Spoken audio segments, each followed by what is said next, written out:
How's it, Swoon fam? We're here with our special guest, Avi Subban, on a very chilly spring evening. Yeah. In front of this gorgeous fireplace, getting up close and personal. Yeah. Avi, thank you for joining us. Thanks, Chaz. Thanks for having me. Yeah, pretty excited. So we want to chat to you today about your forthcoming release, Seduction, the Seduction EP, which is out on the 11th of September. Yeah. Let's talk about the inspiration behind the album. Yeah. A Field of Flowers. It's an album based on someone. So it was based on a dream actually that I had, and then I decided to depict the dream and this person through music. So I started it last year March, and Seduction and Mystery is actually from the album itself. So we decided to take those two songs because they were very different, very controversial to one another, and have them as an EP because I think that gives a good idea of what's to come in the album. So yeah, I got a picture from this, but a very special picture was drawn on the names of the face. There were three faces, and the names were Mystery, Desire, and Seduction. So I made songs about them, and then Mystery and Seduction. I was going to say Sedaya. Mystery and Seduction came onto the EP. So yeah, that's the whole influence behind the album, is to depict a person, which was very different to what I normally do. It's always about inanimate objects, feelings. So Seduction is almost a teaser or precursor for the actual album release. Yeah, I would think so. I mean, it's a good idea of what kind of energy is in there because of the story and how it makes you feel, and it's very sexy and sultry and seductive, as the name says. So yeah, that's the whole idea for sure. And the EP, there's 2 tracks on the EP. Yes. Very versatile Yeah. EP. And you've actually worked with other musicians and artists for this particular EP. Yes, I have. Them being Swoon and Mike Kelly. Yeah. How was it working with them? And did you find incorporating live music altered your workflow at all? Yeah, I've worked with Mikey before, just remix projects and stuff. This is our first collaboration. I wanted him on the album for a very long time already, since I had the idea of it. So he was on there for sure. And then when I made Seduction, I knew that there was something missing. So I knew Steve played live, like you asked, and that was the first time I actually had live on my music, live instruments.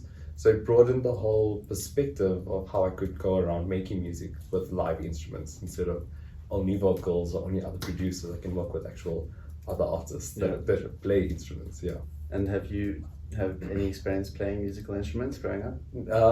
I only learned piano when I was after high school, so I did that for 3 years. I think until grade 4 in piano, but I can't play piano properly. I just know the theory really well. It's a crazy instrument to master. Yeah, it takes a lot of practice, Yeah. and unfortunately I didn't have time to practice the instrument as much as I practiced making music entirely. So at least where I may lack in playing an instrument, I know how other instruments work. So yeah, that is the benefit of it.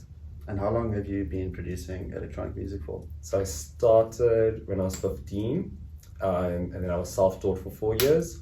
And I started 3 years after high school, and then released in 2016. So yeah, it's a good 11 years now that I've been sitting behind that PC, which is really cool. Yeah. And gigging as well. When did you start playing out?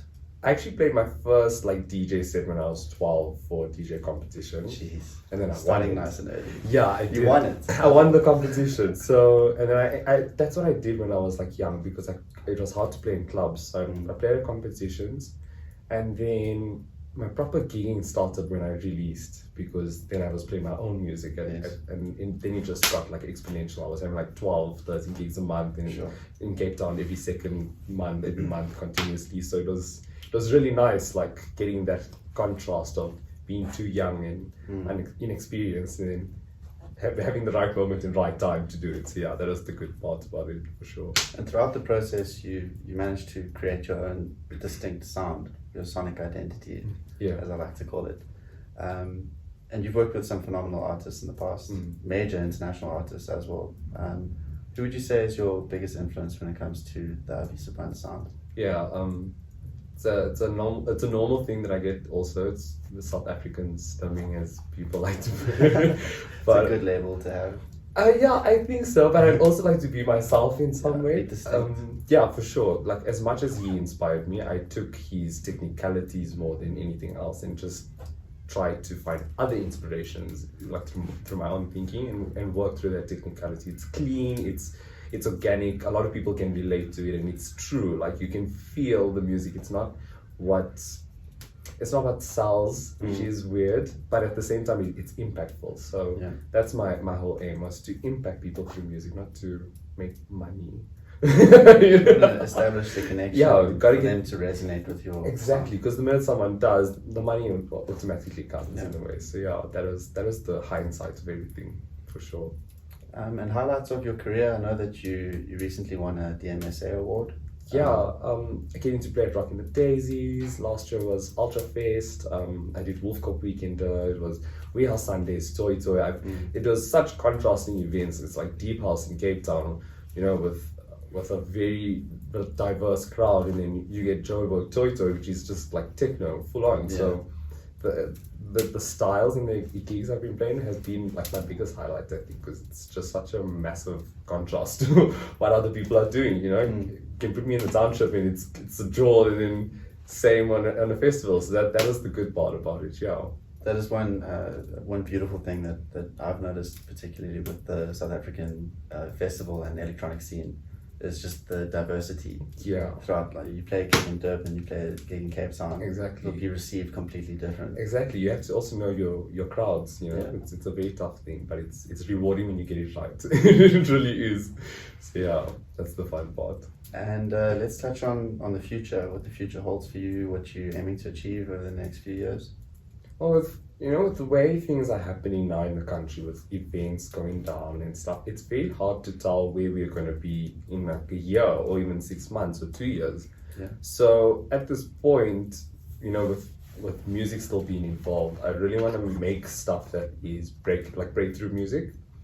So keep stretching the boundaries, not replicating stuff that's already out there, and like continuously finding ways to make it fresh, because we can all hear something that sounds similar and has similar aspects, and it doesn't really give us anything besides just different interpretations. So I want to bring some really weird stuff to music, for sure, and then just see where it takes me.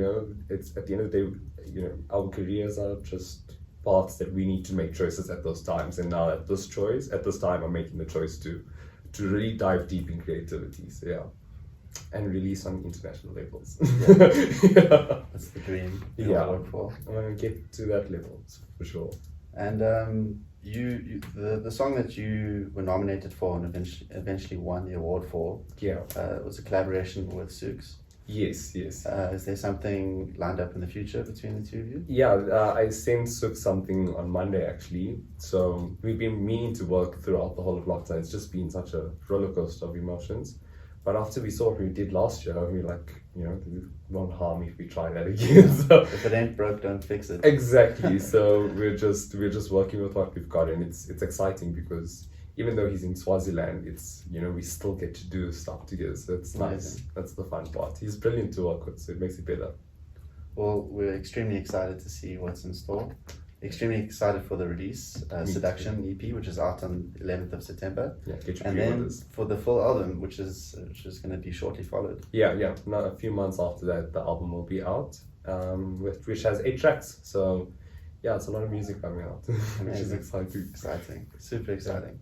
Well, dude, thank you so much for coming out today. Thank you for having me. This is really cool. We're super excited for everything that's in the pipeline. Yeah. And we can't wait to see what else is coming. Yeah, me too. Thank you.